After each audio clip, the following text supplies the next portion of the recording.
esse texto bíblico nos apresenta. Todas as vezes que nós falamos sobre crescimento, de alguma forma nós precisamos fazer uma leitura de uma variedade de coisas que fazem parte da nossa jornada como homens e mulheres de Deus. Eu me lembro como se fosse hoje, eu tenho uma filha de 21 anos de idade e tenho um menino de 17 anos de idade. Ambos estão morando aqui no estado de São Paulo, mas como vocês sabem, nós somos do estado do Mato Grosso.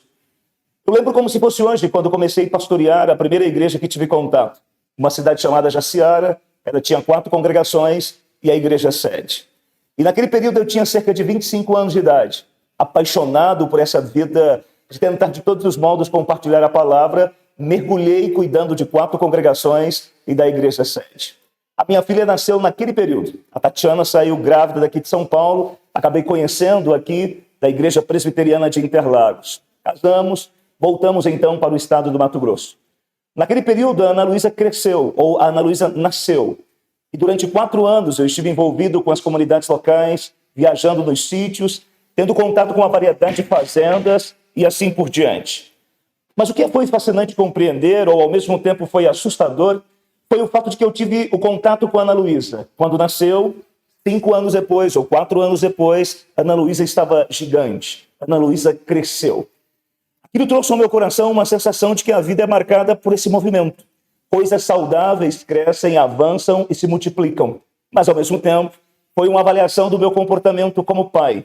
Apesar de estar trabalhando constantemente, cuidando das nossas congregações ou daquela igreja sede, eu não tive a possibilidade de ver a minha filha. Minha filha cresceu, passou por um movimento intenso de crescimento, e aos 5 anos eu percebi que aquele bebê já se transformara numa criança bonita, bela, cheia de saúde. Ao mesmo tempo, durante um período da minha jornada, quando era adolescente, eu trabalhei em hortas, plantando hortaliças, alface, cenoura, beterraba, uma variedade dessas verduras que naturalmente fazem parte da nossa rotina. Todos os dias pela manhã nós irrigávamos, ou nós estávamos ali irrigando, e tínhamos o contato com uma variedade de plantas que eram lançadas. As plantas, as sementes eram lançadas, produziam, avançavam, cresciam. Quando eu olho para o comportamento ou para o crescimento da minha filha e, ao mesmo tempo, para o crescimento daquelas plantas, hortaliças que durante um tempo eu plantei, me parece que, de alguma forma, nós somos convidados a fazer uma avaliação do modo como a igreja cresce, ou do modo como a igreja deveria crescer. Uma igreja, quando vive na plenitude do Espírito Santo, ela precisa evidenciar, na trajetória da sua vida, crescimento. Um crescimento como resultado da presença de um Deus Todo-Poderoso, um crescimento como resultado de uma palavra que é ensinada, um crescimento como é resultado de homens e de mulheres que oram, que jejuam, que buscam a presença do Deus Todo-Poderoso.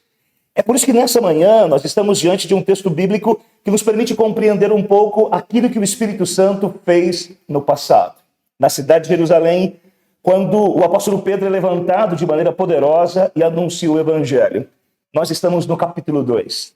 No capítulo 2 nós encontramos o Espírito Santo descendo sobre aquelas pessoas. Eles começam a falar as verdades de Deus no dialeto daqueles povos. Alguns estão extremamente assustados, dizendo que eles estavam embriagados. E agora o apóstolo Pedro é levantado por Deus e traz uma palavra poderosa. De tal modo que 3.000 pessoas são transformadas. 3.000 pessoas experimentam Jesus como o Salvador.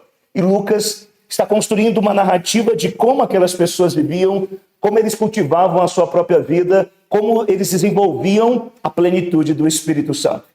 Quando você olha do versículo 37 até o versículo 47, você encontra a narrativa histórica de como 3.000 pessoas que viviam em Jerusalém cultivavam a sua própria fé, cultivavam a sua relação com Deus. O texto bíblico diz que eles aceitam a palavra, eles começam a cultivar uma vida nova, o coração é tocado, e a partir do versículo 42 você encontra pontualmente uma descrição, um livro histórico. E a pergunta central nessa manhã é a seguinte: quando nós temos o contato com a literatura que tem uma natureza histórica, é possível tirar princípios ou verdades absolutas? A palavra de Deus continua sendo absoluta, transformadora, continua alimentando o nosso coração. Mas há uma regra básica. De textos históricos, você tira princípios, elementos que te permitem, de alguma forma, compreender o modo como Deus atuou no passado. Deus atuou na história dessa comunidade, na cidade de Jerusalém. O texto bíblico continua dizendo, no versículo 42, que eles eram marcados pelo entusiasmo. Perseveravam na doutrina dos apóstolos, na comunhão e no partir do pão e nas orações. Depois, no versículo 43, nós encontramos a narrativa de que em cada alma havia temor. E muitos prodígios e sinais eram feitos por intermédio dos apóstolos. Os apóstolos eram os veículos pelos quais Deus estava manifestando a sua glória, o seu poder e a sua majestade. E agora, no versículo 44, nós encontramos o fato de que eles estavam juntos. Tinham tudo em comum. Comiam, bebiam, celebravam, adoravam a Deus. No versículo 45, você encontra uma narrativa de que a fé não era apenas um conjunto de conceitos. A fé era vivida de maneira humanitária. Eles compartilhavam as coisas que tinham. No versículo 46, você encontra, basicamente, todos aqueles homens e mulheres perseverando unânimes no templo, partiam o pão de casa em casa e tomavam as suas refeições com alegria e singeleza de coração. A espiritualidade daqueles irmãos não era uma espiritualidade que se fixava apenas no templo, mas era uma espiritualidade que envolvia as casas. 2 ambientes, 2 lugares, onde o Espírito Santo atuava de maneira única. No templo, celebrando o Deus Todo-Poderoso, adorando sobre todas as coisas, tendo um contato permanente com a grandeza do próprio Senhor. Nas casas, comendo, bebendo e vivendo a vida cristã tão necessária para a nossa própria existência, a vida cristã tão poderosa para os nossos corações. Encontramos o movimento da alma daquela comunidade cristã. A comunidade cresce, ela avança, ela experimenta as visitações do Espírito Santo, tal como nós queremos que todos os dias a nossa congregação ou a nossa igreja local cresça, avance, experimente as formulações e as ressignificações que só o Espírito Santo pode produzir no coração de uma comunidade. No versículo 47, nós encontramos especificamente a narrativa de que aquela igreja estava crescendo. Mas eu quero que você fique atento a essa expressão. Enquanto isso, acrescentava-lhes o Senhor, dia a dia, os que iam sendo salvos.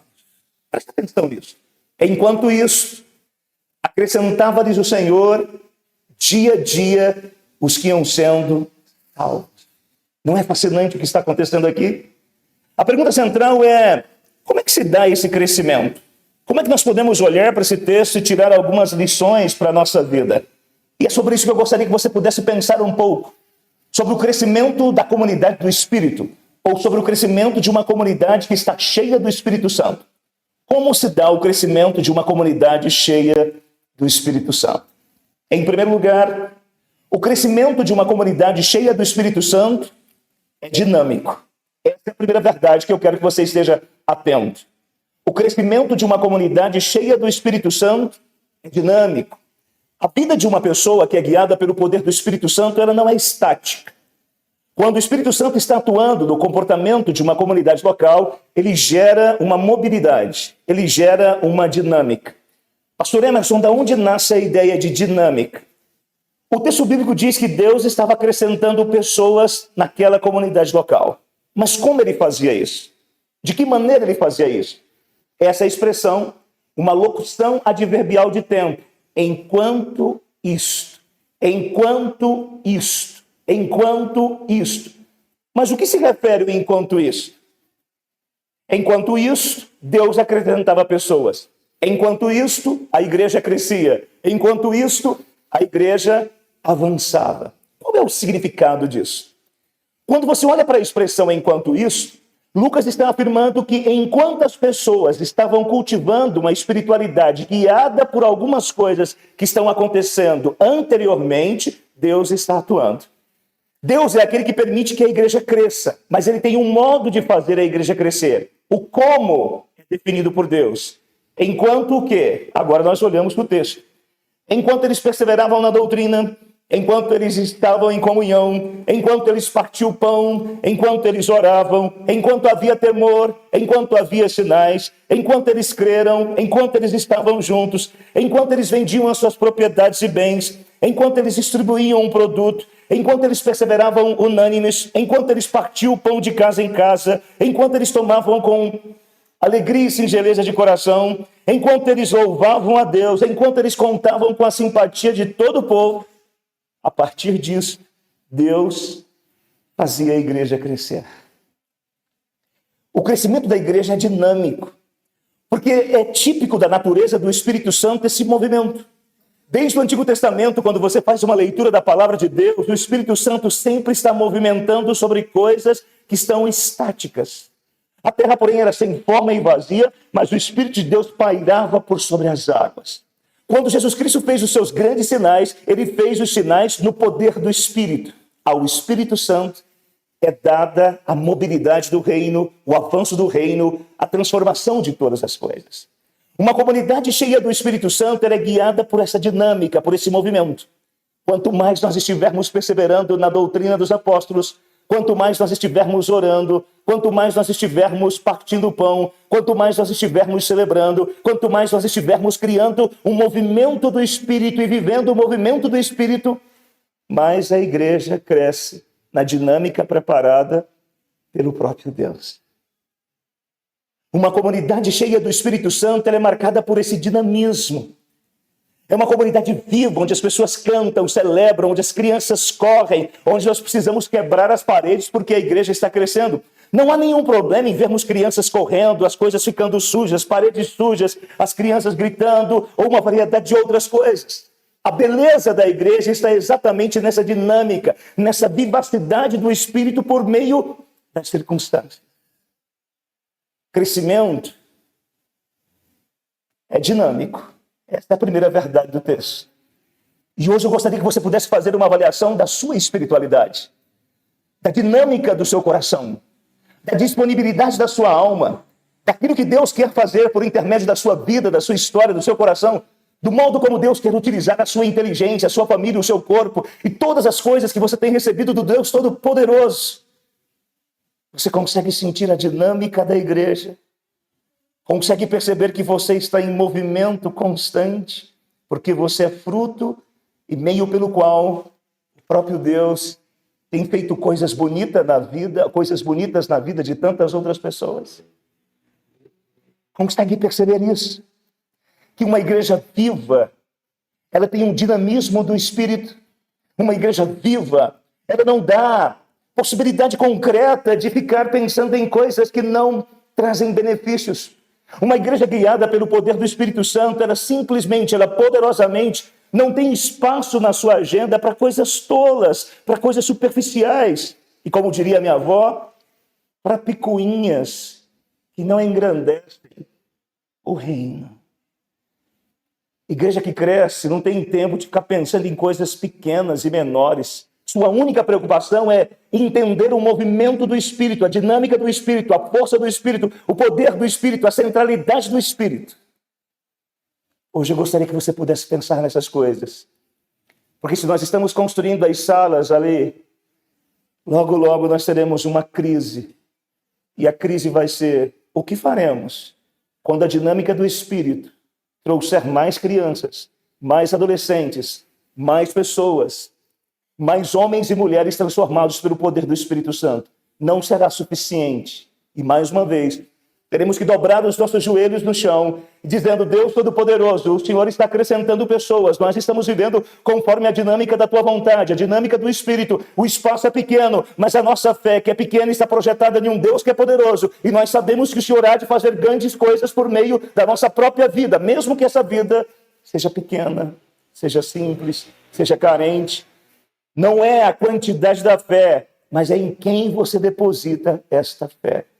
O Deus Todo-Poderoso, que cuida de todos nós. Essa é a primeira verdade do texto. Em segundo lugar, o crescimento da comunidade do Espírito é teocêntrico. Em primeiro lugar é dinâmico, em segundo lugar é teocêntrico. Enquanto isso, acrescentava-lhes alguém, acrescentava-lhes o Senhor, dia a dia, os que iam sendo salvos. É muito importante compreender que a igreja cresce. E que ela cresce como fruto da ação de alguém, do seu Senhor, daquele que tem o domínio sobre todas as coisas. O Espírito Santo veio sobre aqueles homens. O apóstolo Pedro é levantado poderosamente, traz um sermão cristocêntrico. O próprio Deus gera arrependimento e fé no coração daquelas pessoas. E agora o próprio Deus está acrescentando. Deus, utilizando o meio, a vida daqueles irmãos, a utilização dos meios de graça, permitiu que a igreja pudesse crescer. O crescimento é teocêntrico. não é um crescimento de uma natureza meramente humanístico. Nós não temos nada contra o humanismo. Aliás, o humanismo cristão foi extremamente importante para a história do conhecimento. A nossa vida pode ser um instrumento nas mãos de Deus. O que nós estamos afirmando é que uma igreja cresce porque o próprio Deus é quem está atuando poderosamente com a sua glória e majestade. Deus é quem acrescenta pessoas, a supremacia de Deus, a majestade de Deus, o poder é de Deus, o movimento é de Deus. E nós somos os atores e atrizes guiados pelas mãos de Deus. Uma igreja que cresce de maneira teocêntrica tem um culto teocêntrico, tem uma evangelização teocêntrica, tem um amor teocêntrico, tem experiências teocêntricas. Deus é o centro da nossa própria vida. A pergunta central agora é: Ele tem sido o centro da sua história? A tua vida é teo-referencial? Deus é a referência pela qual você se move, pela qual você existe? E quando eu digo sobre uma visão teo-referencial, não é resumir a nossa vida apenas no interior da igreja. Estou com medo aqui. Não vai quebrar aqui comigo aqui. 120 quilos quebra rapidamente o altar. Uma vida guiada por uma dimensão teo-referencial, ela não tem apenas os seus limites arraigados nas estruturas religiosas. Uma pessoa que tem um coração teo-referencial, ela caminha pelas ruas com a certeza de que a sua jornada tem o Cristo como centro, Deus como centro. O que eu estou afirmando é que com uma igreja que cresce a partir de uma dinâmica teocêntrica, esse elemento teocêntrico define o modo como cada sujeito vive. O modo como eu lido com os meus medos, com os meus sonhos, com os meus pecados, com as minhas falhas, com uma variedade de elementos que transitam na minha própria existência. Uma vida teo-referencial compreende que, apesar de todas as coisas, Deus continua reinando sobre os céus e sobre a terra, manifestando o seu poder e o seu amor. Você não está sozinho. Eu não sei quantos vieram aqui imaginando que a jornada foi apenas movimentada por estruturas aleatórias, como se a sua vida fosse o resultado de movimentos aleatórios. A vida não é o resultado de movimentos aleatórios, a nossa vida é o resultado de uma teo-referencialidade, de um Deus que tem o domínio sobre o tempo e o espaço. Estão aqui aqueles que Ele permitiu que estivessem aqui para alcançar aqueles que não estão. O crescimento de uma comunidade cheia do Espírito Santo é teocêntrico. Em primeiro lugar, é dinâmico. Em segundo lugar, é teocêntrico. Mas se você olhar para o texto, existem coisas mais fascinantes acontecendo. Enquanto isso, acrescentava-lhes o Senhor, e aí vem uma expressão: dia a dia. Em terceiro lugar, o crescimento de uma comunidade cheia do Espírito Santo, ele é constante. Agora, essa expressão dia a dia aponta para as experiências do cotidiano, da vida comum, daquilo que se faz no chão da vida, das experiências concretas, da casa, da rua, do templo. A expressão dia a dia nos faz perceber que o nosso Deus não é apenas o Deus que habita nos céus com a sua glória e majestade, mas é o Deus que habita no cotidiano humano, nas rotinas, nas vivências, nas experiências concretas que todos nós experimentamos ao longo dessa jornada. O nosso Deus não é apenas o Deus que habita nos céus, mas é o Deus que caminha pelas ruas, é o Deus que caminha pelas favelas, é o Deus que caminha pelos guetos, é o Deus que caminha por todas as estruturas tangíveis, concretas, sociais, por todos os espaços e lugares. Ele caminha com a sua glória e majestade. É o Deus que se faz presente na rotina da vida. Como é bom saber que a nossa rotina não é apenas obra de um trabalho constante que fazemos. O crescimento era constante, dia a dia. Era um crescimento diário. Diariamente Deus estava visitando. Diariamente Deus estava no chão dos homens. Diariamente a terra dos homens, ela era pisada pelos pés do Deus Todo-Poderoso. Você ainda acredita que dia a dia Deus está? Você consegue sentir a presença de Deus quando você está dentro de um ônibus lotado, de um metrô lotado? Você ainda consegue sentir a presença de Deus nos momentos mais difíceis do seu coração? Você consegue sentir a presença de Deus quando todas as coisas estão caminhando de uma maneira completamente ilógica e você não tem o domínio sobre aquilo que vai acontecer e coisas difíceis estão atravessando e rasgando a sua alma, tal como o vale da sombra da morte? Você ainda consegue perceber que o cotidiano, ele é poderosamente visitado por Deus e todos os dias, quando dobramos os nossos joelhos, abrimos as nossas almas, nós sentimos a presença do Deus Todo-Poderoso que ouve, que interfere nas estruturas e quebra toda a logicidade da vida.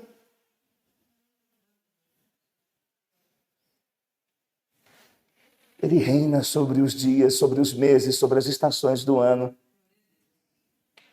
Não há nenhuma estação onde ele não esteja. Não há nenhum dia da semana onde ele não rogue ou ele não diga: ao Senhor pertence a terra e tudo o que nela se contém. Sabe o que é fascinante?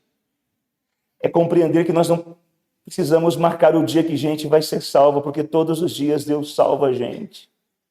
Nós não precisamos criar uma campanha especial de salvação, porque a salvação se dá todos os dias, porque o Deus Todo-Poderoso está constantemente atuando no tempo e no espaço, manifestando a sua glória, utilizando a sua vida, a sua história, o seu coração, seus medos, seus sonhos para alcançar vidas.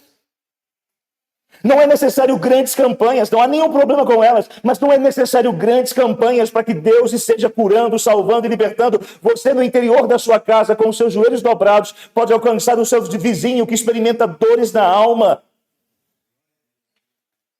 Você é um evangelista. Eita, missionário bom que você é.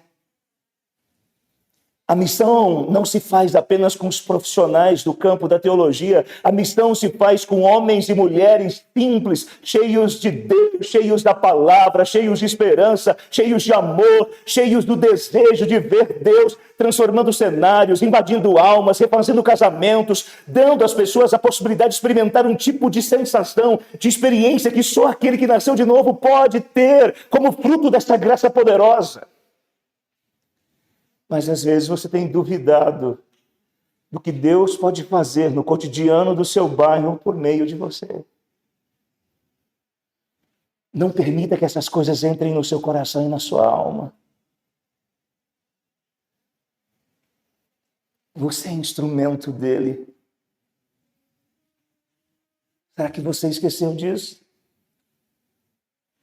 Por que eu não tenho contato com uma variedade de pedreiros ou de padeiros? Porque Deus não definiu essa rotina para mim. Mas Deus te fez um excelente pedreiro, um excelente padeiro, para que você pudesse, com a glória de Deus, com a palavra de Deus, invadir o cotidiano dessas pessoas. Por que Deus te fez ser aquilo que você é, a profissão que você tem? Para que ele pudesse invadir os cotidianos humanos com a graça dele por meio da sua vida. A sua família que não conhece Jesus ainda tem um missionário que é você. E eu sei que é difícil. Eles conhecem o nosso passado, conhecem os nossos medos, conhecem as nossas fraquezas. Mas quem disse que quem define a nossa vida é o nosso passado e as nossas fraquezas?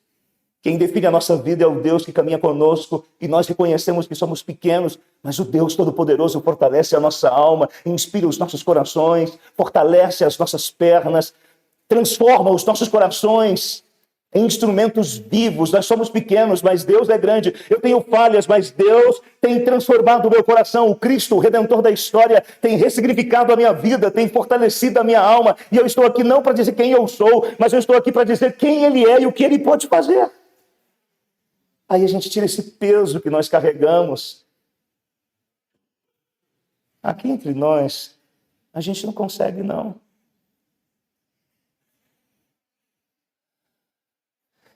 Ah, como eu gostaria de ser um pai melhor. Eu luto, mas não consigo. Como eu gostaria de ser um filho melhor. Eu luto, mas não consigo. Como eu gostaria de ter experiências concretas, de crescer espiritualmente. Eu luto todos os dias, mas não consigo.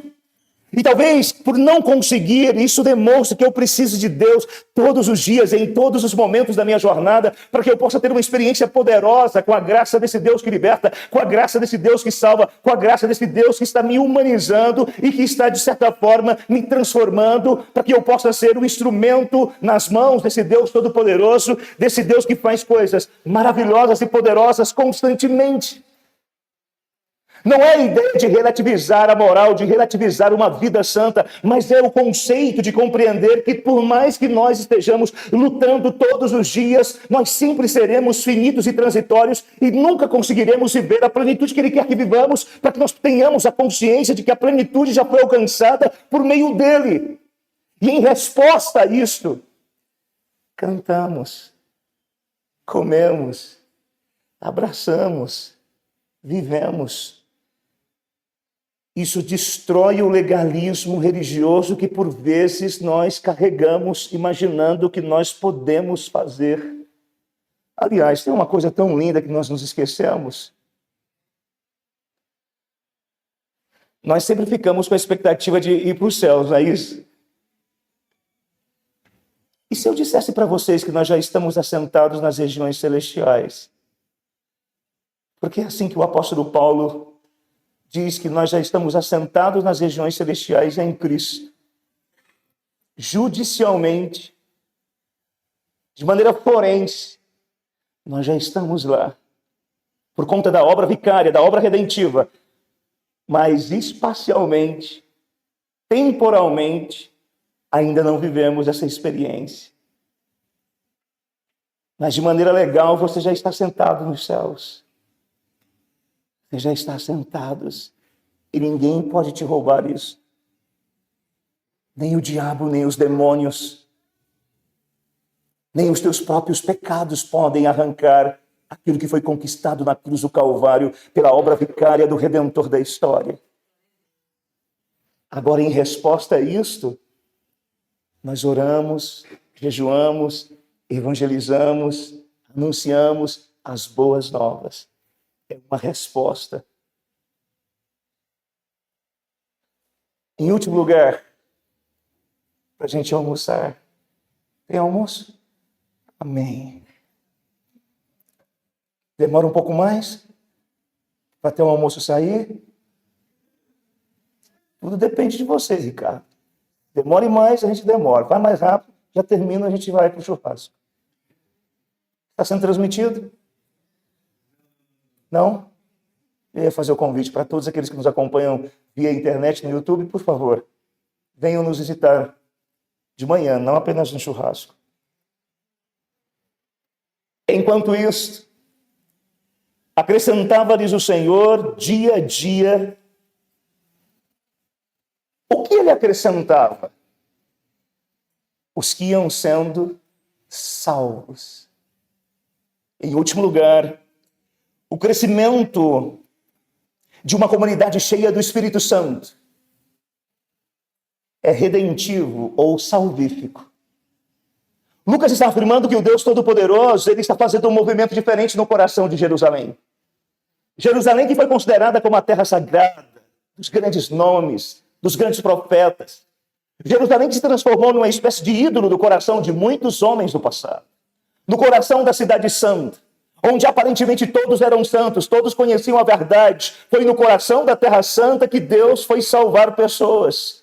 Foi no coração da Terra Santa que Deus redimiu pessoas. Foi no coração da Terra Santa que Deus foi santificar gente que, apesar de viver numa terra supostamente santa, não eram santos e nem santificados, nem remidos e nem comprados. Deus está acrescentando os que iam sendo salvos. Não é um crescimento apenas de uma natureza sociológica. Porque você pode fazer uma avaliação da igreja afirmando que a igreja ela cresce por conta das carências econômicas, ela cresce por conta das carências políticas. Você pode ter uma leitura sociológica da igreja afirmando que a igreja cresce porque o país passa por mudanças econômicas e as mudanças econômicas criam uma variedade de medos e os medos fazem com que as pessoas busquem as divindades. Não é esse sentido. Você pode ir para o campo da antropologia da religião, e a antropologia da religião vai dizer que a igreja cresce porque estão acontecendo fenômenos do sul global, porque o norte global agora já não é mais o espaço onde a igreja cresce, mas o que cresce agora é o sul global, e a América Latina se constitui como o grande foco do crescimento da igreja. Não é apenas um crescimento de natureza antropológica. A igreja cresce não por conta das necessidades físicas e econômicas, mas porque Deus dá a salvação, que Deus acrescenta salvos.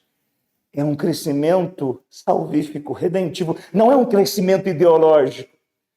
Nós estamos reunidos não por conta de uma ideologia, nós estamos reunidos não porque de repente nós tenhamos um discurso que tenha uma tonalidade à esquerda ou uma tonalidade à direita. A igreja cresce não por conta dos fenômenos sociológicos, políticos, econômicos. A igreja cresce porque Deus atua no tempo e salva quem Ele quer, no momento que Ele quer, da forma que Ele quer.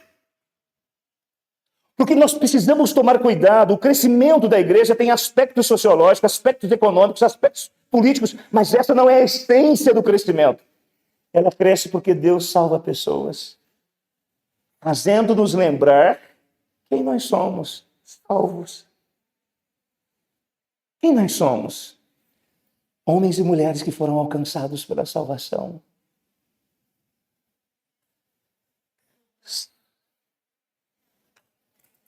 Uma menina pode ser alcançada pelo coração do Senhor.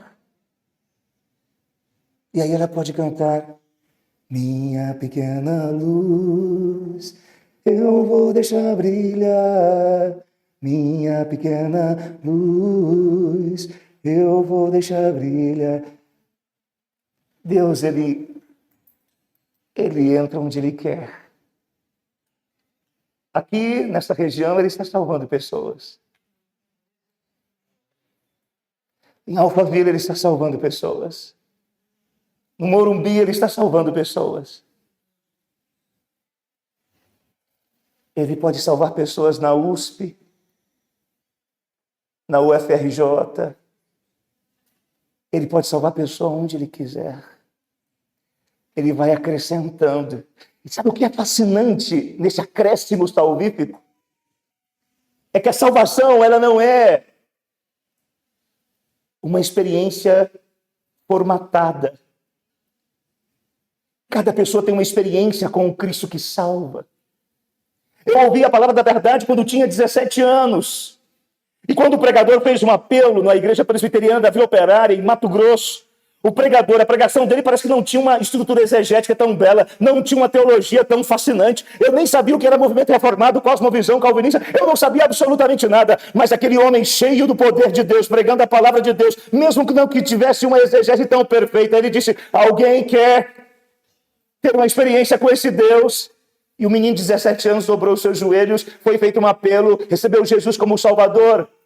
A minha esposa teve uma experiência com o Evangelho aos 12, 11 anos de idade. Outros terão uma experiência com o Evangelho aos 80 anos de idade. E as experiências são distintas, porque para cada pessoa há um movimento do Espírito que é diferente. A verdade é a mesma, é o Cristo que liberta, é o Cristo que salva, mas a experiência é única. E aí ele vai chamando gente de tudo quanto é desse jeito. Não é uma igreja para os pobres, ou uma igreja para os ricos, ou uma igreja para os letrados e iletrados. Não, não existe isso. A beleza da igreja está na sua natureza multifacetada. É gente grande, pequeno, amarelo, azul, cor-de-rosa. É gente rápida, é gente lento. Alguns têm o perfil do Pink, colega do cérebro. O que nós vamos fazer hoje? Nós vamos conquistar o mundo. Outros têm o perfil daquela hiena. Ó vida, ó céus, ó azar, não vai dar certo. Tem pessoas que são essencialmente melancólicas. Tem pessoas que essencialmente parece que há a encarnação da alegria. A alegria até nos incomoda de alguns. Aqui está a beleza da igreja. Nós não somos a Fiat que lança gente em série. Deus vai trazendo pobre, rico, letrado, iletrado. Vai trazendo um monte de gente doida. e vai transformando os doidos para a glória dele mesmo. Isso é igreja. Eu sei do valor do Instagram. Eu sei do valor das comunicações midiáticas. Irmãos, mas uma igreja não pode ser instagramável. O que é uma igreja instagramável? É a igreja certinha, onde tudo dá certo. As cenas são perfeitas, o louvor é perfeito, o púlpito não mexe assim, é tudo lindo, instagramável. Menino não corre, a Santa Ceia não cai. O povo é tudo bonito, parecendo os programas das TVs, que coloca só o povo bonitão na frente e esconde os feinhos. Igreja não é assim, meus irmãos.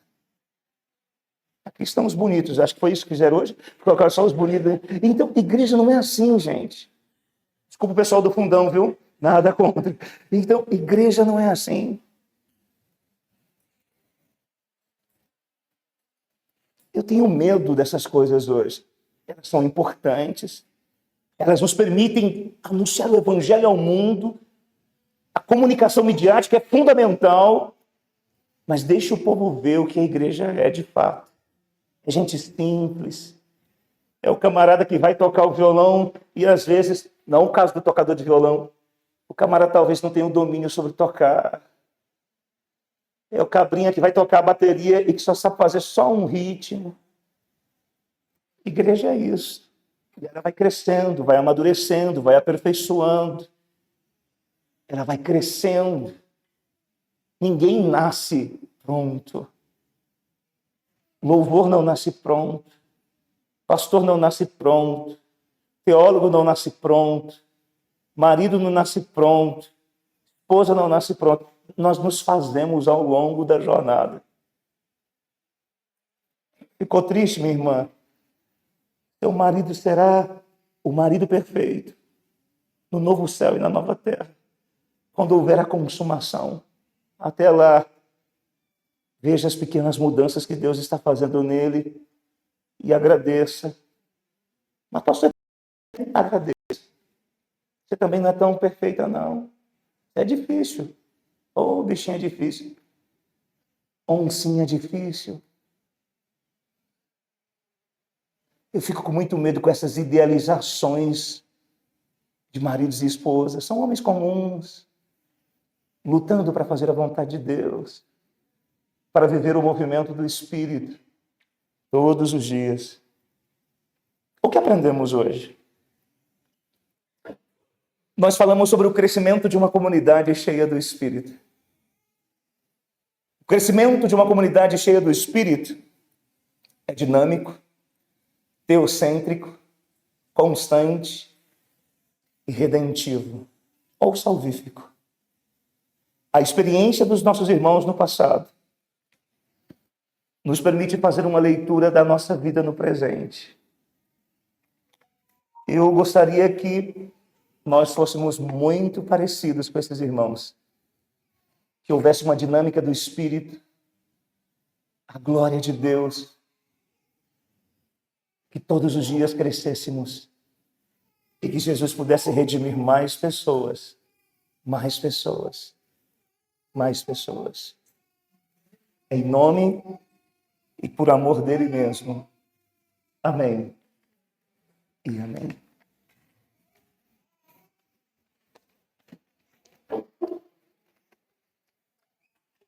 Além de participarmos desse tempo tão importante, nós temos também um momento único na nossa vida. E hoje nós temos a presença do reverendo Jair. E ele vai nos conduzir nesse tempo de celebração da Ceia do Senhor. E nós somos gratos pela presença dele, da sua esposa e do seu ministério. Participemos desse tempo tão importante.